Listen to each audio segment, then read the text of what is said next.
Në një masë të madhe, për shembull, psikozat kronike, janë determinume prej faktorit gjenetik, por nëse I kem dy prind me probleme, me smundje kronike, mendor atëherë gjasat që fëmijët e tyre të trashëgojnë janë shumë më të mëdha. Mirë po jo gjithmonë se shumë lehtë ndodh që secili prej neve ta ketë një gjen I cili e përcakton një smundje mendore, por të jetë I fjetur.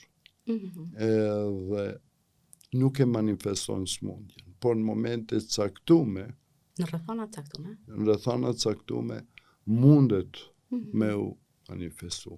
E një prej problemeve shumë të mëdha është që këtë gjën të fjetur, smundjeve kronike psikiatrike, po e zgjon është marihuana.